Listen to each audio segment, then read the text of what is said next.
Good morning, everybody. Welcome back to MUFC versus everybody. Welcome back to the channel. I am your host, Sean, and I am so glad to be with you for another Man United News Roundup. Obviously, today, going to be previewing a little bit the Community Shield tomorrow, or the Community Friendly, as I'll be referring to it from here on out, because it is a friendly.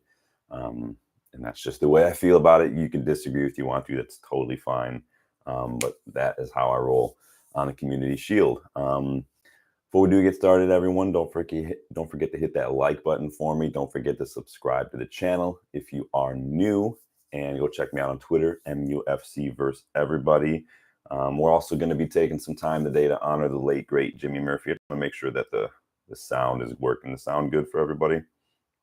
Sound good on your end? Yep, sounds good on my end. We are good. Had some sound issues the other day, so now I'm a little gun shy with it. But in any case, apologies ahead of time if I'm a little slower, seem a little tired. I am tired. Did not sleep very well last night, so I can already feel a little bit of a migraine creeping in. But we are going to power through. We are going to kick on with the help of some coffee and the help of my Scouts Tears energy drink. Oh, always bitter and salty, but it keeps me going. So again, welcome back to the channel, everybody. So let's dive right in. Let's start off again. Just today would have been the birthday of the late great Jimmy Murphy. Good morning, Danny. How are you doing, my friend? Jimmy Murphy, obviously the legendary Manchester United coach who basically put the club on the shoulders following the Munich disaster and kept us going. He was born on this day way back in 1910, so would have been very old if he was still alive. So Wayne Barton, online, he's wrote a couple books. He did a biography on Jimmy Murphy. He actually posted a very poignant thread on Jimmy Murphy on Twitter today, and it offered a lot of really good talking points, a lot of really good highlights, but a really good timeline of what Jimmy Murphy has done for United, what kind of man he was, the kind of coach he was. Run through some highlights of that today as we want to take some time to honor Murphy. So to start, how did Jimmy Murphy and Sir Matt kind of connect? Well, they both served in World War II together, and during that time, Murphy actually coached the Army's football team, basically. And it was then that Sir Matt kind of saw the kind of coach he was. He was giving team talks. I mean, this was kind of a pickup game in the military, and he was giving a team talk, as Barton quotes, like it was a World Cup final. And it impressed Sir Matt Busby so much that he actually promised Jimmy Murphy a job as his assistant back at United. And he delivered on that promise. He made Murphy his assistant, and he put him in charge of United's youth setup. And he revolutionized that youth setup. Under Jimmy Murphy's leadership, 90% of the first team came through the youth ranks, just because of the way he coached, the way he developed, the way he recognized talent and potential.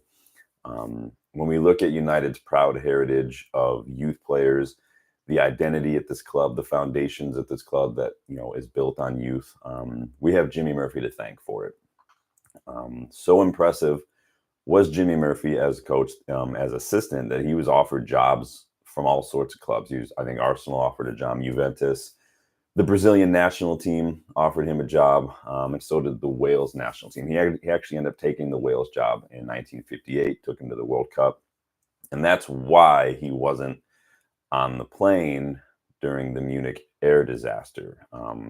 But he did travel, obviously, to Munich to see the team. Sir Matt obviously see the aftermath of the crash and everything. And it was there at the hospital with Sir Matt Busby in the hospital bed that Sir Matt told Jimmy, keep the flag flying. Basically, Jimmy took over. And if you've seen the movie, United and things, you're probably a little familiar with that. But he took over. He went back to Manchester with that new role and that new weight of responsibility on his shoulders. Any coach in that situation would have been forgiven for scrambling to make do, to kind of just trying to get over the line. But Murphy decided to stick to the blueprint, the foundations that Sir Matt put down. He continued to rely heavily on youth during this time as well. And the rest is history, right? Sir Matt and Bobby Charlton, who was also in the disaster, they returned to the club and, kept going for many years. It was a decade later that we lifted the European Cup against Benfica. And 8 of those players in that final were developed by Jimmy Murphy through the youth ranks. As Wayne Barton notes, again, big up Wayne Barton for that thread, by the way. There was a great thread. I loved it. Jimmy Murphy was perhaps the greatest coach of young talent in the history of the game, period. I'm not just saying that because I'm a United fan. I'm just saying that, period. Our Young Player of the Year award is named after Jimmy Murphy. A statue of him stands behind the Stretford end above the players' entrance over there. You can't celebrate youth, courage, success, right? The foundations of United. You can't celebrate that without celebrating Jimmy Murphy. You can't celebrate the tradition of youngsters like Bobby Charlton, George Best, Ryan Giggs, the Nevilles, Paul Scholes, Nicky Butt, David Beckham, Marcus Rashford, Kobbie Mainoo. You can't celebrate these players, the history of that, without celebrating Jimmy Murphy.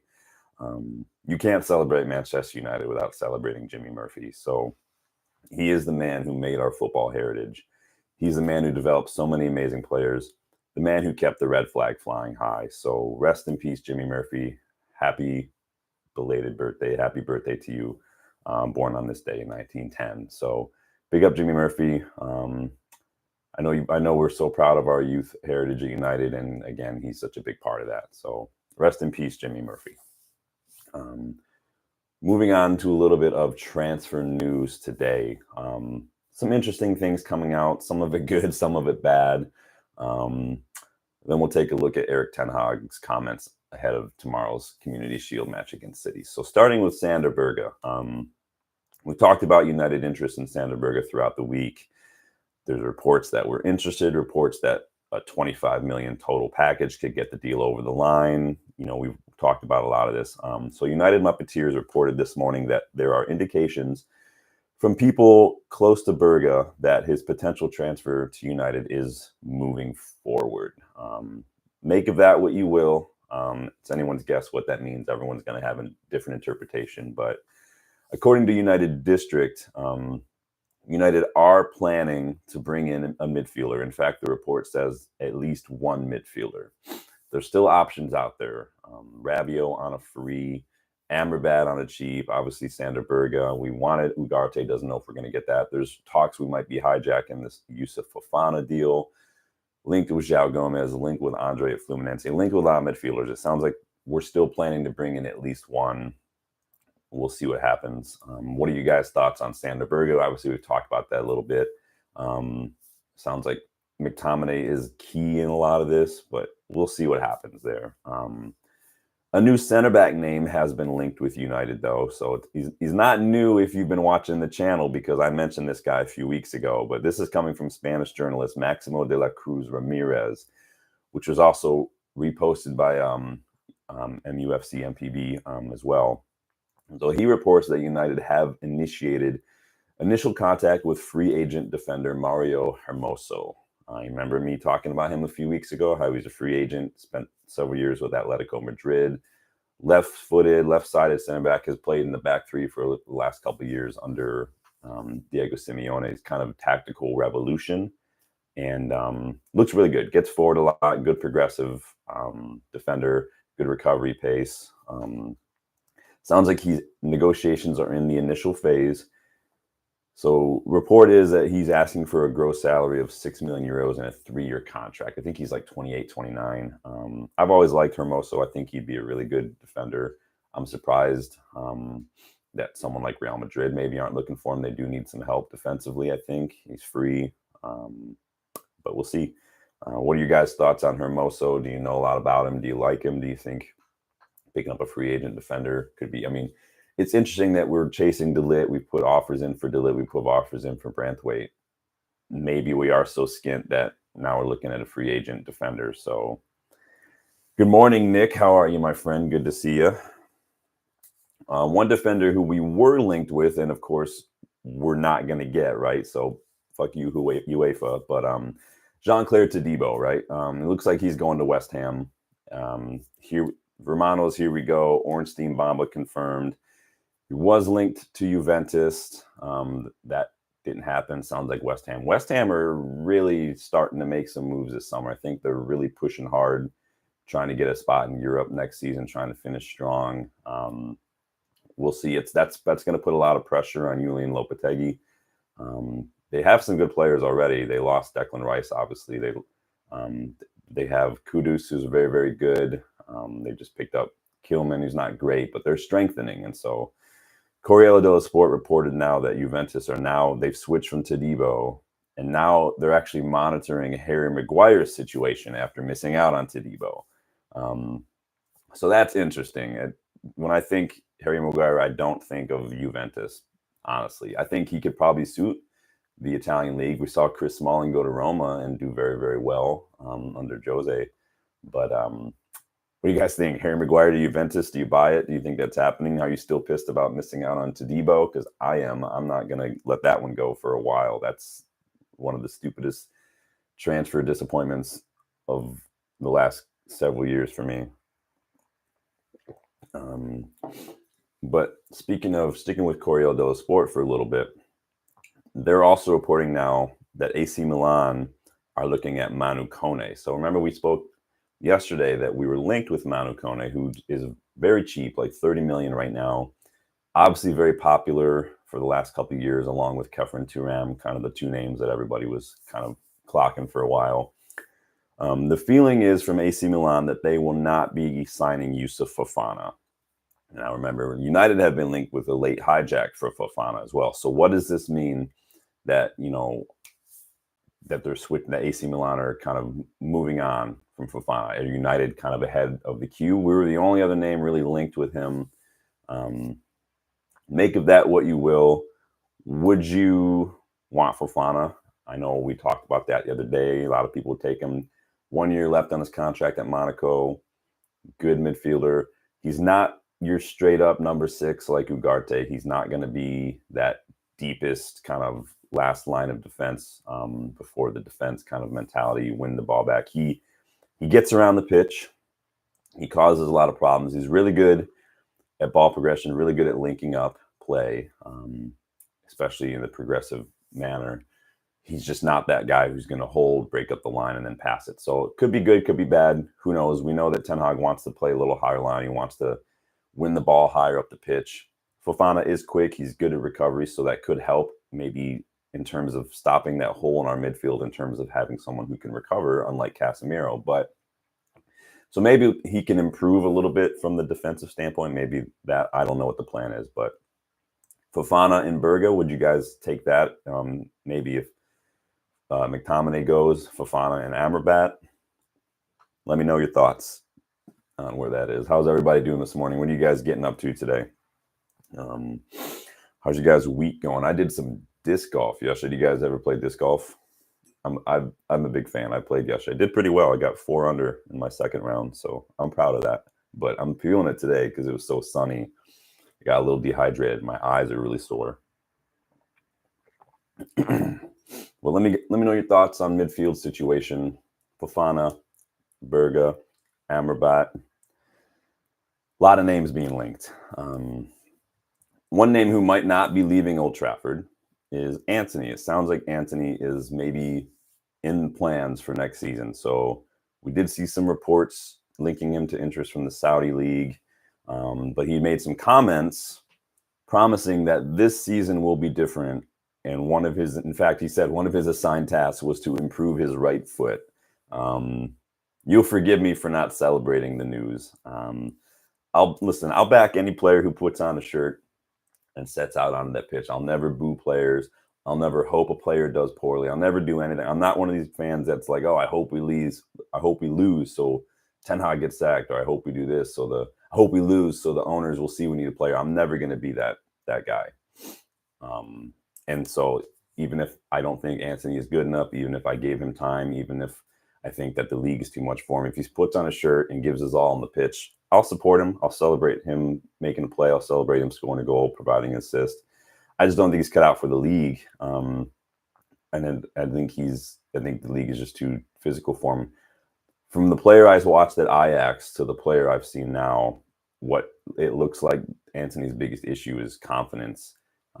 He got handled a couple times when he thought his footwork could get him out of trouble, and it didn't work out. And now he doesn't look like he backs himself in these one-on-one situations, which is so frustrating. Not because I don't think he can do it, because we've also seen that when he does take on a man, when he does put his head down and get the ball up, when he does get to the byline, he actually causes problems. He actually creates chances, and it's like he doesn't back himself to do it. And so it's very frustrating because he does have it in him, but it's all mental for Antony, in my opinion.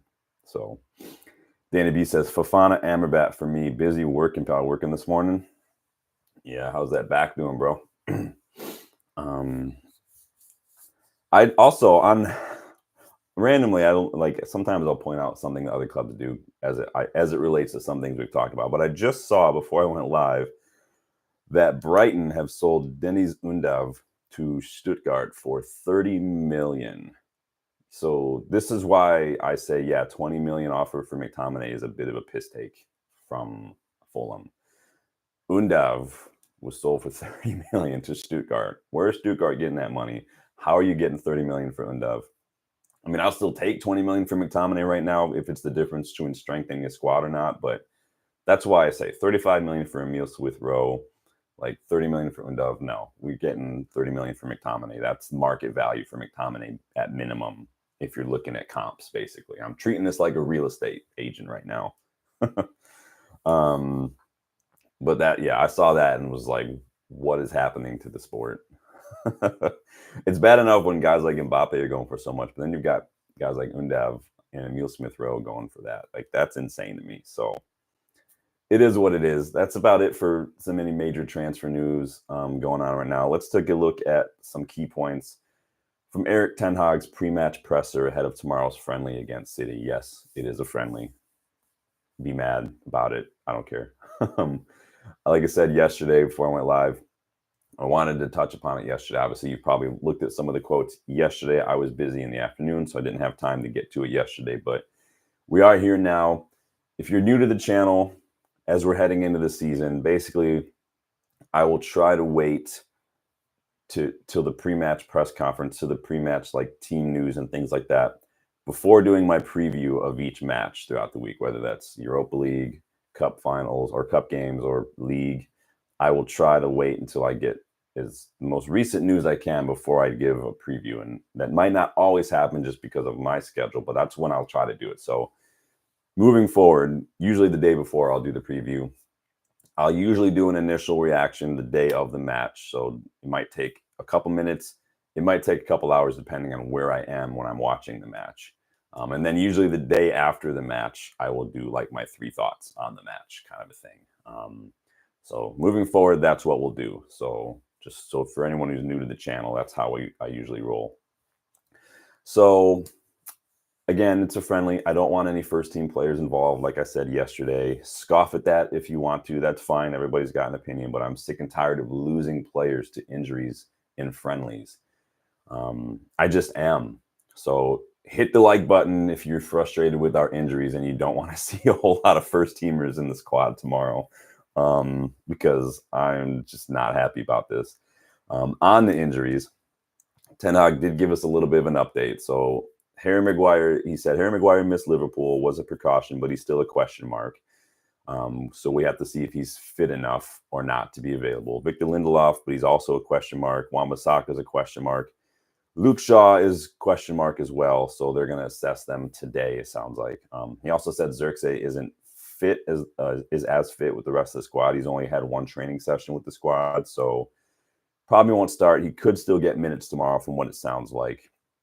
On Luke Shaw, I've seen a ton of fans online raging about Luke Shaw after this little tidbit of information from Ten Hag. A lot of them are raging that he's always injured.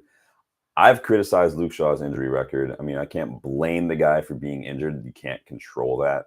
It just is what it is.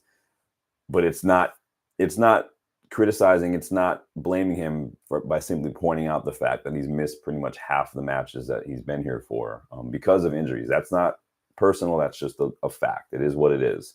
As I've heard online, you're entitled to your own opinion. You're not entitled to your own facts. It just is what it is. So I hear the frustration about him going to the Euros. I was very frustrated about going to the Euros. Every time I was watching England, and towards the latter stages of that competition when Shaw was playing, I was like half not looking at the screen because I just was waiting for him to pick up something. So I hear that frustration and I do echo it. But Ten Hag didn't say that Luke Shaw was injured. He said he's not fit. And it's no different than Xerxes. It's no different than a lot of these players who are coming back from international duty. Shaw's just not fit. He was on international duty, took a break, and now he's back, and he's not quite match fit. He didn't say he was injured. And there's a big difference. And so I think that some of the reactions I've seen are a bit over the top, a bit knee-jerk. But I do get it. Like I said, and he can't be relied upon to stay fit. Even if he is good when he plays, I can't go into the next season. I've said it for months now. We need a left back. We need a left back. I've listed left backs in that video a few months ago. Go check it out if you want to. I listed a lot of really good left backs. Sounds like he could be fit for Fulham, according to some journalists online. So again, the reactions are a bit over the top, which doesn't help when you've got guys out here like Samuel Butthurst fanning the flames with his article talking about like death, taxes, and Luke Shaw being injured. Guys, by now you should know, don't listen to anything Samuel Luckhurst says when it comes to United. The guy, it has an agenda. He's gotten called out so many times by Louis van Gaal. He got banned from pressers. Like, the guy hates United. You have to go into that. You have to kind of know who the writer of the article is and kind of check their history with United before you start believing everything they write. So I get the frustration with Shaw's fitness overall, but I wouldn't take this instance as another injury. It's not injured. He's just not match fit like a lot of the other players. So that's all it is.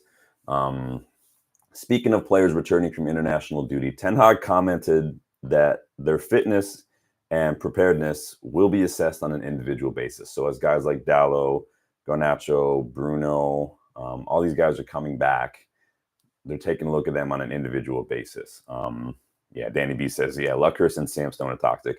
I'm starting to get a little frustrated with Mark Ogden too. Mark Ogden, I feel like whenever he talks about United, especially on camera, it's always negative. It's always critical and everything. So there's a fine line between like Roy Keane, who is critical, but he has a high standards as an individual, as a player for sure. There's a fine line between having high standards and just always spinning the negative, always finding a way to bash United no matter what. And that's where you start dancing in Graham Souness territory, in ESPN FC territory, Simon Jordan territory, Agbon Lahore territory. When you start crossing that line, then I kind of start tuning you out because I can't really take anything. It's like the only thing I listen to on the radio is Sirius XM FC. And I got to listen to Rodney Marsh, the ex-City player, find every excuse he can to bash United. There's a reason I call into that show pretty much on a daily basis. It's only ever to pull up Rodney on his bullcrap and call him out and hit him with facts. Like when he was criticizing Marcus Rashford last year, or when he was criticizing Mason Greenwood during the Euros a while back. I had to remind him, like, Mason Greenwood's best friend just committed suicide. Like, that's a big deal. Let's all chill. What's up, Rever? How you doing, man? Luckhurst hates United. Yeah, Luckhurst, he does not like United. So it is what it is. So all the players returning from international duty are going to be assessed individually. Like I said, Xerxes, still not fit enough. Only had one training session. He might get minutes tomorrow. He might not. I don't want it. I swear, if we get another injury tomorrow, like, we already have fewer players now than we did the end of last season. Like, I can't handle another injury. It's insane. Regarding transfers, Ten Hag said, when we have news, we will announce it. You've seen the market. It is quite quiet still. We have done business. We have done 2 deals. It's about timing, the market options, the right moment, and the right things. It sounds eerily familiar to, to me, that's a lot of words to simply say that old adage, like, there's no value in the market, right? To me, that's always been an excuse. And it's a lot of words to say that, in my opinion. Ten Hag said, I won't go into details, but where we are now in recruitment, what we are working on. We know what we are doing. We are in a good position with the squad, and just wait, patience, and in the right moment, we will tell you. So I don't really know what the right moment is. To me, the right moment would have been, a month ago, heading into preseason, not, a week before the season starts. Literally, the season starts in 7 days. So I know a lot of people are probably like, "Oh, wait, it does." Yeah, it does. Fulham next Friday. So we will be here next Thursday for a preview of that. So that is what's happening. Only 2 players that we've signed, one of whom apparently is not fit enough yet, and the other one is out for 3 months. So we've got a striker who's not apparently fit and only had 1 training session, another striker who's going to be out for another month. So that's where we are. Ten Hag said, "As I said, we have a squad where in every position there is double occupation." Yeah, I'm going to check my math on that one, Erik, and the math ain't mathin', bro.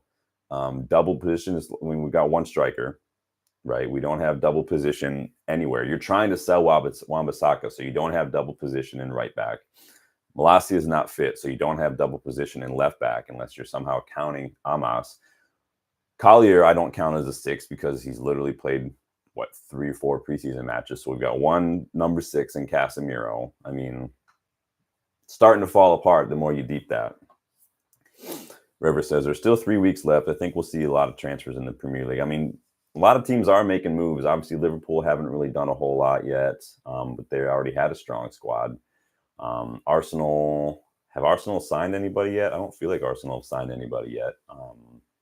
City got their shady transfer business done.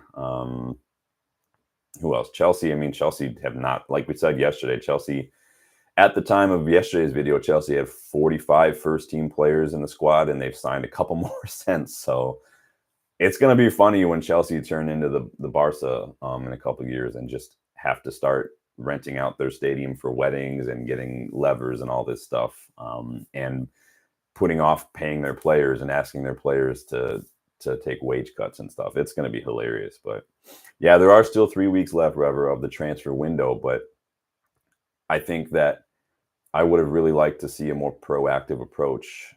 If Ineos wanted to really do that, I think they should have done.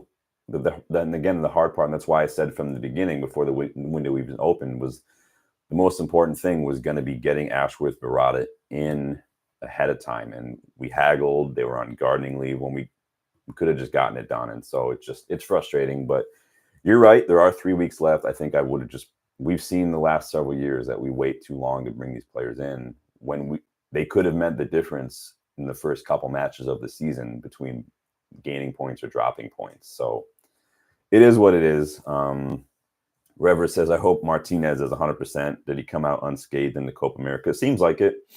Again, people will point to how long Leach was out and say he's injury prone. He's not injury prone. He's not a sick note. He's not a guy who's going to constantly pick up hamstrings or ankles or thigh injuries or anything. He's not a Gareth Bale. He's not the Phil Jones. He's not the Daniel Sturridge. He had impact injury on his foot that was not diagnosed properly.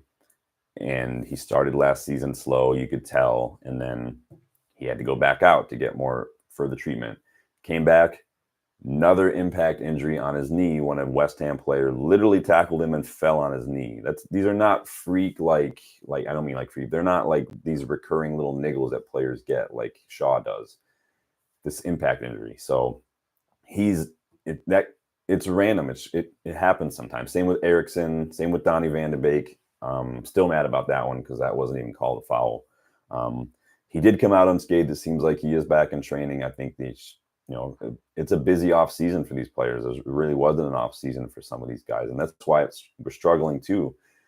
I wouldn't be surprised to see us necessarily lose against Fulham. I don't want it, and I'm hoping we don't. But you're going to get hit when you've got a lot of players who are international players, and they're putting more and more minutes on their legs on a yearly basis. It's not going to be fun. So, but I don't think we have 2 players in every position right now, at least fit. So I am going to call up Erik ten Hag on that one and call bullshit. He did have some praise for Jadon Sancho. So he said Jadon can play across the whole front line. He's an option for more than one position, and it depends how you set up the team. You can look at your own tactics, opponents that fit the best, and Jadon had some abilities you can use in a game, tactics, and the next game. Sounds like there's a strong chance Jadon could stay and play a big role next season. Obviously, he and Ten Hag squashed the beef. He's still here, linked with PSG. There was those rumors that personal terms were agreed and all that. There's still a chance he could leave. We have a lot of wingers. Sounds like Anthony could stay. I know a lot of people would probably sell both of them and bring in someone else. I know a lot of people are excited about the fact that Bayern want to get rid of Kingsley Coman. I think a lot of people like Kingsley Coman. He's got injuries too. It is what it is. But what are you guys' thoughts on Sancho? He played a lot preseason. Obviously, he did well with Dortmund. Not as well as some people would have you believe, but he did do well. And again, I'm not going to get too hung up on the attitude problems simply because if people talk about it behind closed doors and they're able to move on, then it is what it is. Apologize on the pitch. Just get back to a fit and firing Jadon Sancho that we saw at Dortmund before he bought you, because a fit and firing Sancho at that level is only good for us. So let's back him, hope he can do well, and hopefully, there's no more issues. We have a lot of matches every season. There's going to be a lot of need for rotation. We don't tend to rotate as well because we don't have the quality and depth. Hopefully we can start rotating a bit more. Hopefully that means more minutes for Ahmad, more minutes for maybe Sancho. We just have to get some fit players and hope not to pick up any injuries, because that's really been the biggest issue for us, is just injuries. We just can't shake them. But that is pretty much it from the presser in terms of the key points. Not a whole lot there. He did say that Ten Hag did say he's going to take the match seriously and put out a competitive side. Basically, that's what all managers say. I mean, what do you guys think? Put out a strong team and go for it. Play, the kids. Like I've always said, don't risk the important players because you just don't pick up injuries. You guys let me know. You planning to watch it? I'll probably be watching it. We'll be preparing for tomorrow's video. Before we do close, after a few more points, don't forget to hit the like button if you're here, guys. Don't forget to subscribe to the channel if you are new. Don't forget to pop by tomorrow after the Community Shield. A couple hours later, we are going to be doing that season awards video that I wanted to do back in May before I hurt my foot. We'll have a guest, possibly two guests. I'm still waiting tomorrow with me here in the library. But get your picks in for goal of the season, player of the season, moment of the season, and worst refereeing decision of the season for United. And then we'll have a couple other questions up there as well. But it'll be a little more interactive. We'll have guests. Everybody will be sharing their thoughts. And so be prepared to give your picks. Be prepared to back them up. I've given the guests kind of the options for the different categories. So they've been doing their homework, doing their research. So don't forget to stop by tomorrow for that one, guys. And also, in closing, what we got here? Rever says, only play those who are 100% fit. See, I don't want to play any first teamers, man, because I don't want anybody to get hurt. I'd rather have fit players for Fulham than play them tomorrow in this friendly. I'm done with injuries. Like, do what you want. Everybody can want to play. I get it. Everybody wants to play. You want to play win every match we're in. I get it, but is it worth it? It's not worth it to me. So to wrap things up, hopefully you guys have seen some of the footage and some of the photos this morning. The renovation of the Players' Tunnel at Old Trafford is complete, and it looks awesome. The lighting, the paint job, the graphics along the wall. They've moved the plaques honoring John Henry Davies and James Gibson to a more prominent spot. So if you've ever been there, they used to be kind of high up on either side of the tunnel. Like they're probably like 15 feet in the air. It's really hard to see them, hard to read. And they've moved those down side by side now. They're really cool looking. There's a huge United crest because the ceiling kind of slopes down as you go out to the pitch. There's this huge crest right there. There's this really cool devil graphic on the wall. They painted the walls red. The ceiling's black. There's lights. I can't wait to see it in person. It's going to look pretty awesome. I think that's fun. So go check out those photos if you haven't yet. I think it looks really cool. But thanks, everybody, for stopping by.